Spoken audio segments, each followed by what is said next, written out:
Semoga Anda semua berbahagia. Hari ini saya akan berbicara tentang 10 perbuatan tidak bajik. Kebanyakan Anda mungkin tidak tahu 10 perbuatan tidak bajik, bagaimana itu terjadi dan apa akibatnya. Hari ini saya akan berharap menjelaskan tentang membunuh makhluk hidup 10 perbuatan tidak bajik. Jika Anda memiliki niat untuk membunuh seseorang dan kemudian Anda membunuhnya, itu adalah pembunuhan. Saya berpikir, berapa banyak makhluk hidup yang Anda telah bunuh di kehidupan Anda? Berapa banyak nyamuk yang Anda telah bunuh di kehidupan Anda? Berapa banyak semut yang Anda telah bunuh sejak Anda lahir? Kadang-kadang Anda mungkin berpikir, mereka saja makhluk kecil, apa salahnya? Tapi masalahnya hadirin sekalian, membunuh adalah membunuh. Jika Anda memisahkan pikiran dari badan, itu adalah pembunuhan. Itu tidak tergantung dengan pandangan Anda. Dunia berjalan sesuai dengan kebenaran, bukan opini Anda. Karena itu Anda perlu menyadari kebenaran di dunia ini. Kadang-kadang orang membunuh hewan atau bahkan manusia demi Tuhan.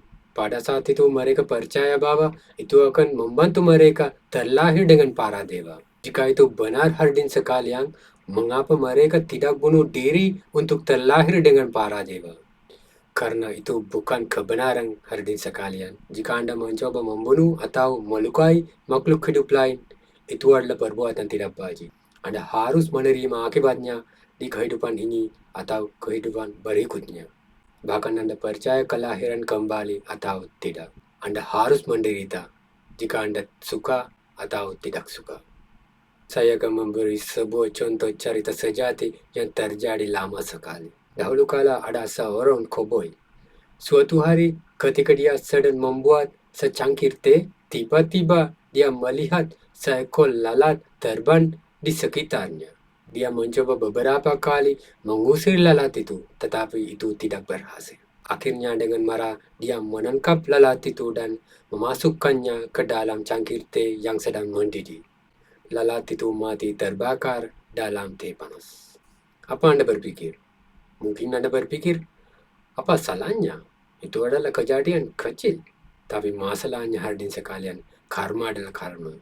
Jika Anda memiliki pikiran yang ketidaktahuan, setiap saat energi karma melepaskan dari pikiran Anda sesuai dengan niat yang Anda memiliki pada saat itu. Kobo itu memiliki niat untuk membakar lalat itu sampai mati. Alam selalu adil hadirin sekalian. Hukum universal adalah apa yang Anda berikan, itulah yang Anda terima. Jika Anda memberi penderitaan kepada seseorang, suatu hari Anda juga akan menderita karena orang lain. Kobo itu akhirnya meninggal dan setelah itu dia mengembara dalam samsara menjadi berbagai kelahiran. Namun akibat karma tersebut tidak datang untuk pikiran dia. Akhirnya dalam kelahiran terakhir dia menjadi arahat. Tetapi sayangnya hadirin sekalian, Anda tidak bisa lolos dari energi karma dimanapun Anda hidup. Arahat itu harus memasuki parnibbana dengan tenggelam di dalam bejana berisi minyak panas dalam kehidupan terakhir di samsara. Saya berpikir dia tidak bisa bebas dari samsara tanpa mengalami akibat dari perbuatannya di masa lalu. Bayangkan, dia hanya membunuh seorang lalat kecil. Untuk satu tindak itu berapa banyak penderitaan yang dia harus alami. Segera berpikir diri Anda sendiri, berapa banyak makhluk hidup yang Anda telah bunuh sejak Anda lahir. Anda tidak perlu menyesali perbuatan masa lalu Anda. Itu sudah terjadi. Anda tidak tahu kebenaran ini sampai mendengarkan khotbah ini. Maksud saya hadirin sekalian, sekarang Anda tahu kebenaran. Jadi sekarang Anda bisa mengubah hidup Anda. Jika Anda bisa mengubah sekarang, sifat pikiran Anda akan berubah.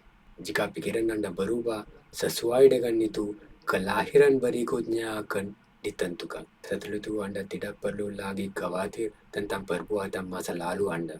Karena hadirin sekalian, ajaran Buddha bukan untuk hidup dalam penderitaan. Ajaran Buddha menunjukkan jalan kepada Anda bagaimana mengatasi samsara dan bebas darinya tanpa penderitaan. Sampai jumpa di video berikutnya. Semoga Anda semua berbahagia.